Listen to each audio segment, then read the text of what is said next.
Siapa yang selama 1,5 tahun ini punya anak di bawah usia 17 tahun? Apa rasanya umplek-umplekan setiap hari disuruh belajar dari rumah sementara rumahnya nggak ada tempat kecil aja untuk belajar zoom-zooman? Apa yang terjadi kalau ditambah 1,5 tahun lagi? Di sisi lain, kalangan rakyat umumnya, bagaimana rasanya mereka sahabat yang nggak ada internet, nggak ada pulsa, sementara di rumahnya ada 3 orang memerlukan komputer atau gadget atau laptop untuk kerja dan sekolah, tapi tidak memilikinya. Fakta saat ini, biaya sekolah dari rumah ternyata tidak murah. Menjalankan sekolah dari rumah ternyata nggak efektif, dapat ilmu tipis, nggak ada keterampilan lainnya termasuk laboratorium dan kehilangan skill olahraga, kesenian, dan keterampilan sosial lainnya. Bekerja dari rumah malah banyak stresnya, banyak wacana diskusi tok, tetapi tidak ada gerakan nyata. Diskusi doang, eksekusinya kecil, seminar, meeting, belajar online, ngomong doang 1-2 orang, wacana, diskusi.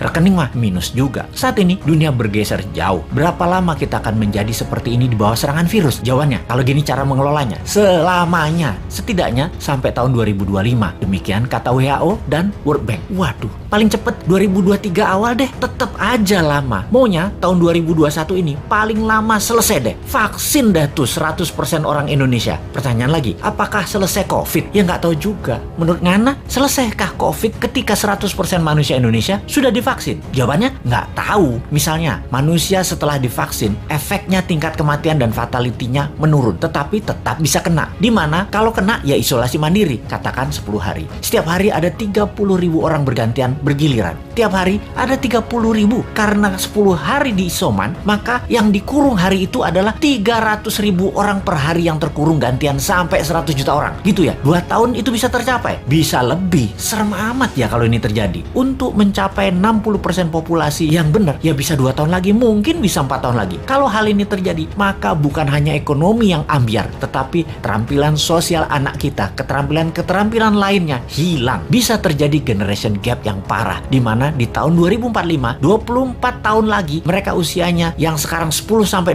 tahun itu adalah mereka menjadi tulang punggung angkatan kerja dan usaha. Mereka, bayangkan, tidak punya keterampilan yang mumpuni. Maka angkatan yang usianya 50-70 tahun di kemudian tadi masih tetap bekerja dan ini tidak efektif. Maka gawat kalau bernegara tidak ada yang memikirkan hal ini, tetapi lebih memikirkan tenaga kerja asing bagaimana bisa masuk terus dengan dilindungi pejabat paling berkuasa. Alhamdulillah berhasil masuk terus. Itu lebih penting baginya sekarang. Saat ini generasi mendatang ngapain gue pikirin katanya. Yang penting saat ini lagi berkuasa, gak ada yang boleh halangin. Pokoknya gigi 5, gaspol, gue harus kaya. Lalu siapa yang urus generasi muda yang sudah 1,5 tahun ini dikurung di rumah? Ditambah masih ada kemungkinan dikurung lagi 1,5 tahun lagi. Kita urai masalahnya. Kalau anak usia saat ini 7-11 tahun, usia SD, mereka tidak mengerti banyak tentang culture, budaya lokal wisdom. Bayangin, ditambah 1,5 tahun lagi terkurung. Mereka nantinya manusia yang tidak punya budaya. Lalu, remaja usia pancaroba,